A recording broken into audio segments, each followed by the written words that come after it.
We begin with the President's address, where he has directed the Central Bank of Nigeria to release old 200 Naira notes into circulation to coexist with the new 200, 500 and 1,000 Naira banknotes for 60 days.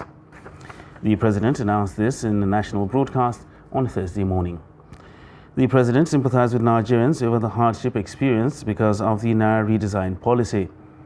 He, however, said it was put in place to check money laundering, terrorism and other vices that could hamper the economy. He said the redesign process followed due process. To further ease the supply pressures, particularly to our citizens, I have given approval to the CBN that the old 200 Naira banknotes be released back into circulation, and that it should also be allowed to circulate as legal tender with the new 200 Naira, 500 Naira and 1,000 Naira banknotes for 60 days from February 10th, 2023 to April 10th, 2023, when the old 200 Naira notes ceases to be legal tender.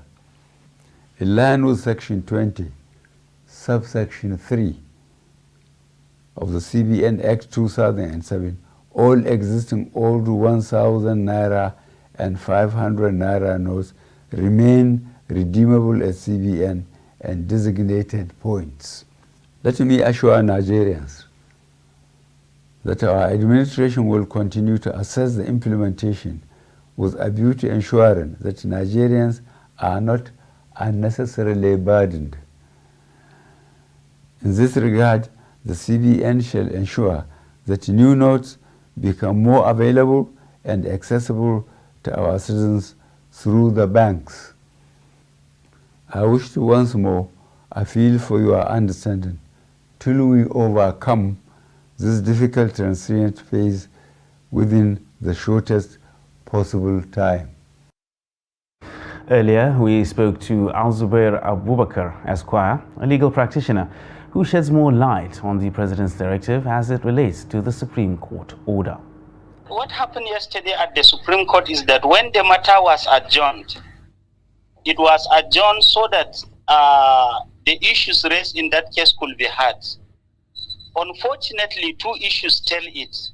One, the Attorney General of the Federation had already filed papers objecting to the jurisdiction of the Supreme Court. Then two, some various state governments had joined the suit. Two of them as applicants, the others wanted to be joined as respondents, and each of them has its own grievances. So based on that, the Supreme Court adjourned the matter to the 22nd day of this month, so that once the matters are consolidated, they can be heard together.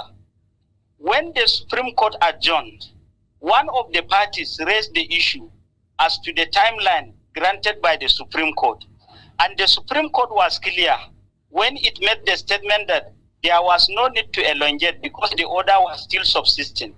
As a matter of fact, the order is still subsisting because the order has not been vacated by the Supreme Court. Then suddenly, President Muhammadu Buhari made a statement that amongst the new currency, only 20 Naira, only 200 Naira will now be valid for use by Nigerians, excepting the 500 and the 1,000 Naira notes. This statement he made is in total contradiction of the separation of powers granted under Nigerian Constitution. Secondly, he is president because he was constitutionally recognized and he was sworn by the oath contained in the Constitution of Nigeria. So he is subject to the Nigerian Constitution and to the laws. Thirdly, as president, he is supposed to be loyal to whatever any of the other arms of government will say in respect of his conduct as president.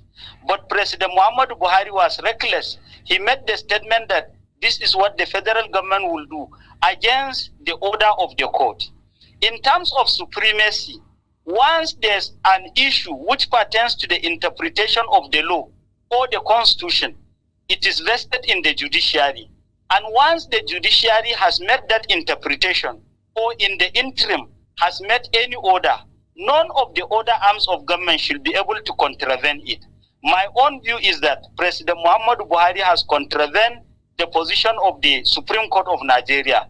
And I think because of his immunity, the Supreme Court should go against the Attorney General of the Federation and cite him for contempt and ask the question why they should not be cited or taken to prison for contempt because of the flouting of that order by the Supreme Court of Nigeria.